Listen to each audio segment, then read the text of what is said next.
नमस्कार. दीपक रेगे कथाकथन चॅनलवर तुम्हा सगळ्यांचं मनापासून स्वागत करतो आणि एकच विनंती करतो की तुम्ही जर आत्ता चॅनलवर पहिल्यांदा आला असाल किंवा अजूनपर्यंत चॅनल सबस्क्राईब केलेलं नसेल तर प्लीज चॅनल सबस्क्राईब करा. मित्रांनो, आज तुम्ही ऐकणार आहात विनीता ऐनापुरे यांची कथा बालमानस. स्वानंदीनं मानसशास्त्रात MA केलं तेव्हाच मुलांच्या मानसशास्त्राचा अभ्यास तिने बारकाईनं केला होता. मुलांची भावावस्था, मानसिक अवस्था, त्यांचे प्रश्न, त्यांची उत्तरं या सगळ्यांचा ती आवडीनं विचार करत होती आणि मनाशी म्हणत होती, मला जेव्हा मुलं होतील तेव्हा मी त्यांना तर आदर्श असं घडवीनच, पण मीही आदर्श माता होईन. मला मूल समजतंय. माझी मुलं वाढवणं मला मुळीच अवघड जाणार नाही. स्वानंदीची आई शिक्षिका, सरधोपट मार्गानं जाणारी, मुलं चांगली शहाण्यासारखी वागली की कौतुक करणारी आणि नाही वागली तर 4 धपाटे घालून मोकळं होणारी. MA करताना स्वानंदीला सारखं आई कशी चुकत होती, तिने त्यावेळी असं नाही तसं वागायला पाहिजे होतं असंच वाटत राहिलं. सुनंद तिच्याहून 2च वर्षांनी लहान. दोघेही प्राथमिक शाळेत असतानाची गोष्ट. एक दिवस सुनंद बावरल्या चेहऱ्यानं घरात वावरत होता. चोरट्या नजरेनं आईकडे बघत होता. दादा ऑफिसला गेले. आई शाळेत जायला थोडा वेळ होता. तेव्हा सुनंद आईसमोर उभा राहिला आणि म्हणाला, आई. काय रे? आई ग, मला तू रागवशील आई. बोलताना सुनंदचे ओठ थरथरत होते. अरे काय झालंय ते तर सांग. आई ग, रागवू नकोस.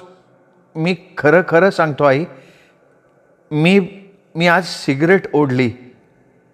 सिगरेट? हो. कुलकर्ण्यांचा अरविंद म्हणाला, आपण दोघं सिगरेट ओढून बघू. आणि तुम्ही बघितलं हो ना? पण सिगरेट आणायला पैसे कोणी दिले? विकत नाही आणले अगं. खाली अंगणात ना 2-3 तुकडे पडले होते ना, ते घेतले. म्हणजे उष्टे? बरं. कशी वाटली सिगरेट? शी. पुन्हा ओढायची आहे? नाही. पण आई ग, तू दादांना नाही ना सांगणार? पुन्हा असं झालं तर? नाही, तुझी शपथ आई, पुन्हा नाही. हां, मग ठीक आहे. सुनंद सुटकेचा श्वास सोडत बाहेर पळाला. आई मनाशी हसत होती. स्वानंदीला अजूनही तो प्रसंग जसाच्या तसा आठवतो आणि अजूनही तिला असं वाटतं की आईने सुनंदला त्यावेळी असं सोडायला नको होतं. त्याला 2 रट्टे द्यायला हवे होते. कमीत कमी रागवायला तरी हवं होतं. त्यानंतर तिने आईला हे अनेकदा बोलून दाखवलं, पण आईने प्रत्येक वेळी एकच उत्तर दिलं, अगं, प्रत्येकाला सुधारण्याची एक संधी द्यायलाच हवी. मी तेव्हा रागवले असते ना तर सुनंद पुढच्या वेळी खोटं बोलायला लागला असता. अगं आई, पण त्याला त्याची चूक कळायला नको का? अगं, चूक त्याला कळाली म्हणून तर त्यांनी कबूल केलं ना. आई आपल्या मताशी ठामच होती आणि आता MA झाल्यानंतरही तिला आईची ती भूमिका पटत नव्हती. आईनं संध्याकाळची कामं स्वानंदी आणि सुनंदाला नेमून दिली होती. संध्याकाळी भातवरणाचा कुकर लावायचा, फ्रीजमधलं भाजी आमटी वगैरे गरम करायचं आणि पानं घ्यायची. हे काम स्वानंदीचं. आणि जेवण झाल्यावर टेबल आवरायचं, गाद्या घालायचं काम सुनंदाचं. स्वानंदीच्या हातून काही चुकलं, सांडलवण झाली, काही विसरलं की आई रागवे. पण सुनंदाला ती एका शब्दानंही बोलत नसे. स्वानंदीला ह्या गोष्टीचा खूप राग येई. आई सुनंदाची बाजू घेते या विचारानं ती सैरभैर होई, तसं ती चिडून बोलून सुद्धा दाखवे. तेव्हा आई म्हणे, अगं, तो मुलगा आहे. मग असू देत की. पण मी मुलगी म्हणून मलाच सारखं बोलायचं, त्याला मात्र एका शब्दानं बोलायचं नाही. स्वानंदी, अगं, दोघंही माझीच आहात ना. पण हे बघ, तू लग्न होऊन दुसऱ्याच्या घरी जाणार, तो घरीच राहणार. मग काय झालं? अगं, तू नीट नाही काम केलंस तर त्याचा बोभाटा होईल स्वानू. म्हणून मुलीलाच वळण लावायचं. तरीही आईचं म्हणणं स्वानंदीला कधीच पटलं नाही. इतर आयांसारखी आपली आई मुलगा मुलगी भेद करते हेच तिच्या मनात कायम होतं. आणखीन एक आठवण. संध्याकाळी शाळेतून आल्यावर स्वानंदी आणि सुनंद दोघंही खेळायला जात. जरा उशीर झाला की स्वानंदीला बोलणी बसायची. अगं पण सुनंदसुद्धा उशीर आलाय, त्याला का नाही बोलत तू? स्वानंदी, सारखी त्याच्याशी बरोबरी करू नकोस. स्वानंदीचं लग्न ठरलं. तिची सासू ही शिक्षिका होती. नुकतीच तिने ऐच्छिक निवृत्ती घेतली होती. सासरा चांगल्या पोस्टवर, नवरा मॅनेजिंग लेवलचा. सगळं कसं छान मनाजोगतं होतं. तरीही स्वानंदीने एक दिवस आईला दम भरला. आई, तू आणि माझी सासू दोघी मास्तरणी. बरं मग त्याचं काय? तुमच्या नातवंडाला तुम्ही दोघी, हे बघ आम्ही काहीही करणार नाही. तुझं मानसशास्त्र आणि तू घाला गोंधळ. आणि हे तुझ्या सासूला सुद्धा मी सांगणार आहे. हां सांग, बरं होईल ते. लग्न होऊन स्वानंदी सासरी आली. नवरा थोडा अबोल स्वभावाचा, मोजकं आणि नेमकं बोलणं. तो एखादं वाक्य बोलला आणि कंपनीत निघून गेला तरी स्वानंदी तो असं का बोलला, त्याला नेमकं काय म्हणायचं होतं ह्याचाच दिवसभर विचार करे. मानसशास्त्रात ह्याबद्दल काय म्हटलंय, कुणी म्हटलंय हे आठवत राही आणि आपण ह्यावर काय प्रतिक्रिया द्यायची याचा विचार करी. यातच स्वानंदीला दिवस राहिले. मग तर ती बालमानसशास्त्राचा अभ्यास नव्याने करायला लागली. पुस्तकात सांगितल्याप्रमाणे पोटातल्या गर्भाशी बोलायला लागली. चांगले चांगले विचार, स्तोत्र, गाणी आपण ऐकायला लागली. त्या चिमुकल्या जीवाला ऐकवायला लागली. सासू ते बघायची, हसायची. एखाद्या वेळी क्वचित म्हणायची, स्वानंदी, अगं त्या जीवाला जरा खोड्याही करू देत, खेळू देत पोटात त्याला. किती संस्कार करणार आहेस त्याच्यावर? स्वानंदीला अर्थातच सासूचं बोलणं अजिबात आवडायचं नाही. आपल्या आईसारखंच सासूचं बोलणं बिनबोडाचं. स्वानंदीला मुलगी झाली. हॉस्पिटलमधनं घरी येताना डॉक्टरांनी सूचना दिल्याच, पण त्याहीपेक्षा स्वानंदीला शंका जास्त होत्या. तिच्या शंका ऐकून डॉक्टर हसून म्हणाले, नाही तू काही काळजी करू नकोस, बाळाच्या दोन्ही आज्या काळजी करायला समर्थ आहेत. तेच तर स्वानंदीला नको होतं ना. बाळीचं नाव ठेवलं स्वरमयी. हाक मारायची स्वरा, तर स्वरा. घरादाराचं लक्ष तिच्यावर. पण स्वानंदीला मनात वाटायचं स्वराची जबाबदारी माझ्यावर आहे. स्वरा आनंदात वाढली पाहिजे. तिचं तोंड किंचितही रडवं होता कामा नये. जरा तिचा ओठ वाकडा झाला की स्वानंदीने तिला उचलून घेतलंच समजा. रडू म्हणून येऊ द्यायचं नाही. सासूच्या हे लक्षात आलं तेव्हा ती म्हणाली, अगं तान्ह्या मुलाचं रडणं हा एक व्यायाम असतो. रडू देत ना तिला थोडं, आवाज मोकळा होईल. अहो आई, तुमचा काळ वेगळा होता, तेव्हाचे विचार वेगळे होते. स्वानंदी सासूलाही आई म्हणे. फरक एवढाच की अहो आई आणि ती ए आई. अगं वेगळा काळ, वेगळे विचार कुठले ग? लहान मूल ते कधीतरी रडणारच की. हां पण आपण रडूच द्यायचं नाही ना त्याला. बरं बाई. सासू पुढे काही बोललीच नाही. स्वराला रडायची वेळ यायलाच नको म्हणून स्वानंदीनं तिच्या दुधाच्या, औषधाचे ड्रॉप देण्याच्या, आंघोळीच्या वेळाच ठरवून टाकल्या होत्या.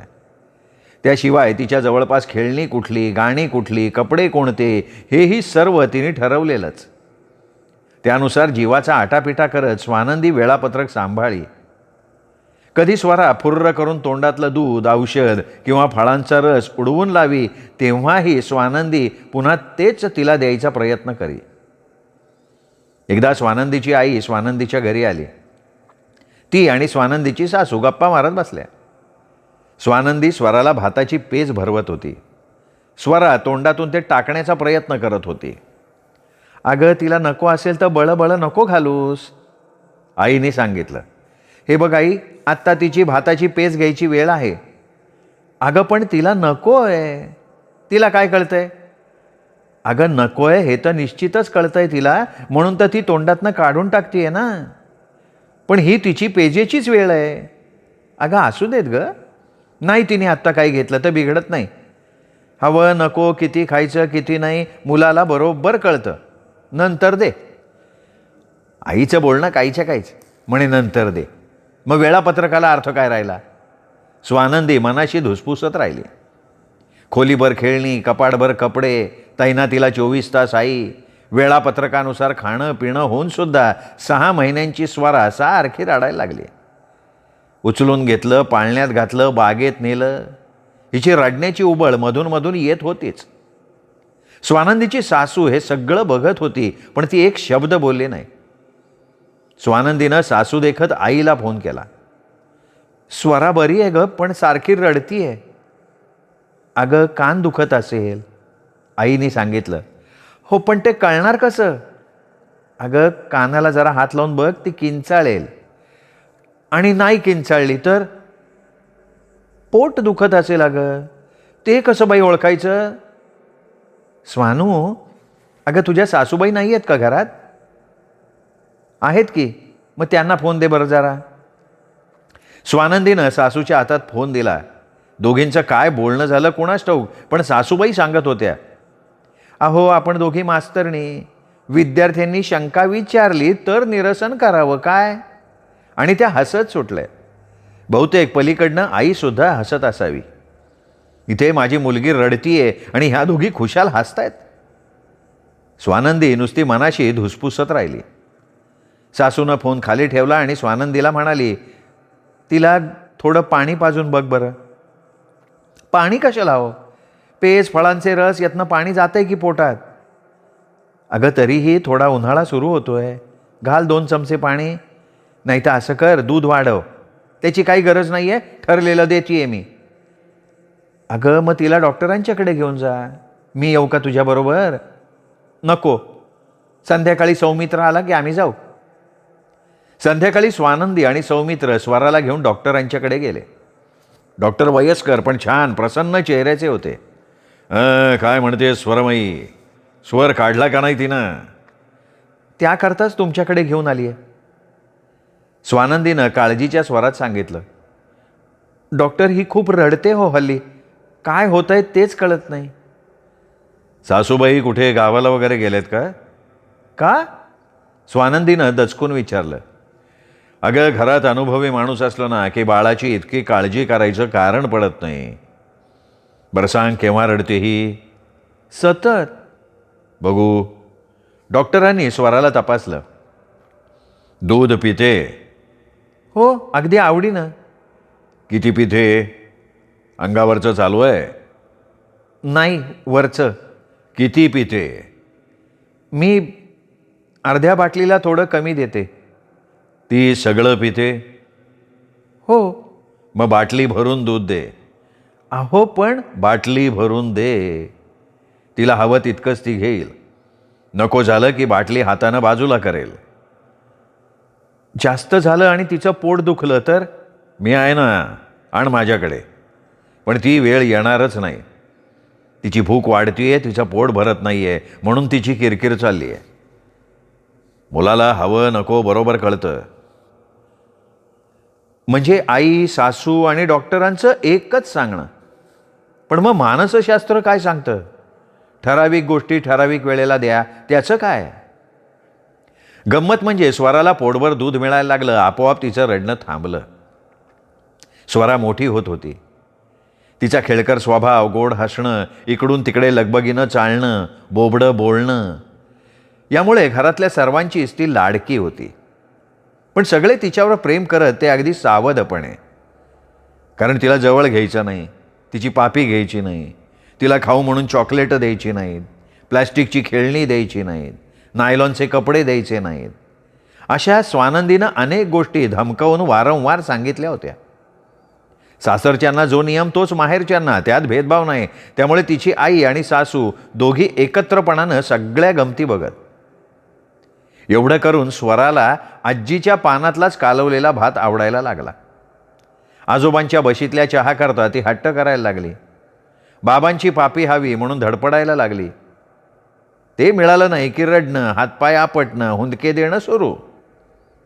अशा वेळी स्वानंदी तिचं लक्ष दुसरीकडे वेधण्याचा प्रयत्न करे. गाणी, गोष्टी, खेळणी यांचा ढीग तिच्यासमोर उभा करी, पण स्वराला हवं ते हवं. आता स्वराचे लाड कमी केले पाहिजेत, नाहीतर ती लाडानं बिघडेल. मागेल ते लगेच हातात मिळालं तर मुलांच्या अपेक्षा वाढतात. त्याला नाही म्हटलंच पाहिजे. मानसशास्त्रातले कुठले कुठले विचार स्वानंदीच्या मनात आता घोंगावायला लागले. स्वराच्या आजी आजोबाने यात फारसं लक्ष घातलं नाही. स्वराचा वाढदिवस म्हणून तिला आवडते म्हणून स्वानंदीनं बासुंदी केली. आई, मला बासुंदी दे की. आत्ता नाही, संध्याकाळी जेवताना मिळेल, स्वानंदीनी बजावलं. नाही, आत्ताच दे. नाही, आणि सांगितलेलं ऐक, हट्टीपणा करू नकोस. ए आजी ग, मला बासुंदी पाहिजे ग. दे ना ग, लेकरू एवढं मागतोय तर. तिच्याच वाढदिवसाला म्हणून केलीस ना. हे शब्द मनातल्या मनात ठेवले आणि आजी म्हणाली, अगं संध्याकाळी आई देणार आहे ना. आई, तुम्ही माझ्यावर घालू नका. स्वानंदी फिसकारली. दिवसेंदिवस हट्टी होत चालली आहे ती. तिला आत्ताच वळण लावायला पाहिजे. आजी मनाशी नवल करत राहिली. 4 वर्षाच्या मुलीला कसलं वळण, कसला हट्ट, कसला धाक. पण नेहमीप्रमाणे ती गप्प राहिली. फक्त स्वराला जवळ घेऊन तिची पापी घेतली. जा बाळा खेळायला, आधी मला बासुंदी दे. आजी कासावीस झाली. पोर किती चमचाभर बासुंदी खेळ, काय बिघडलं दिली तर. पण सुनेपुढे बोलण्यात काही अर्थ नाही. मानसशास्त्र घेऊन MA झालेली ती मुलगी, तिला काय समजत नाही. स्वरा, स्वानंदीचा आवाज कठोर झाला. आधी बासुंदी दे, मग बोल माझ्याशी. आता तुला बडवून काढू का. असं म्हणत स्वानंदीने हात उगारला. तो चुकवण्याकरता स्वरा मागे सरकली आणि दांडकन जमिनीवर पडली. तिला चांगलंच लागलं. स्वानंदी, अगं. आजी कळवळली आणि तिने स्वराला उचलून आत नेलं. नेमका स्वानंदीचा नवरा घरी आला. हातात केवढा तरी केकचा बॉक्स, फुगे, पताका वगैरे सगळं पिशवीत. स्वरा, आल्या आल्या त्याने हाक मारली. स्वानंदी मनातनं घाबरली. स्वरा पडली. कशी पडली ते कळलं की नवरा आपल्याला ओरडणार हे ती पक्क समजून चुकली. स्वरानं थोडं ऐकलं असतं तर काय बिघडलं असतं. आता झाला का नाही सगळा गोंधळ. अगं स्वरा कुठं आहे, मी बघ ना काय काय आणलंय. बाबा, खोलीतनं आवाज आला. अरे च्या, आमची मनमऊ आत्ता झोपायच्या खोलीत झोपली का काय, असं म्हणत तो आत गेला. अरे हे काय काय काय झालं, काय पडलीस का काय. नवऱ्याची आता काय प्रतिक्रिया, मला बोलणी तर आहेतच. स्वानंदी हातातलं काम सोडून छातीवर हात घेऊन उभी राहिली. बाबा, मला न बासुंदी हवी आहे. अगं पण तुला झालं काय. मी नंतर सांगते ना, मला बासुंदी द्या ना. हा त्याचे म्हणून रडतीयस का काय, थांब आणतो की. झटकन स्वयंपाकघरात जाऊन ओट्यावरच्या पातेल्यातनं त्यांनी वाटीभर बासुंदी आणली. घ्या स्वराताई घ्या, आज तुमचा वाढदिवस आहे ना, घ्या बासुंदी. स्वरा शेजारी बसत तिचा बाबा म्हणाला. एकच चमचा खाऊन स्वरानं वाटी बाजूला केली. बास बाबा. स्वराच्या आजीनं डोळ्यातलं पाणी टिपलं. एवढ्या एका चमच्याकरता किती हा तिचा हट्ट. पण हट्ट हिचा का हिच्या आईचा, कोण हट्टी. स्वानंदिनी सुद्धा डोळे टिपले. ह्या घरात माझ्या मानसशास्त्राचा काही उपयोग नाही. स्वरा अशीच हट्ट करणार आणि ही माणसं अशीच तिचे वेडे लाड करणार. कसं होणार या मुलीचं. स्वरा आणि तिचे बाबा मात्र मजेत एकमेकांशी गप्पा मारत होते. स्वानंदी मात्र अशा वेळी बालमानसशास्त्र काय करायला सांगतं ह्याचं उत्तर मनातल्या मनात शोधत राहिली.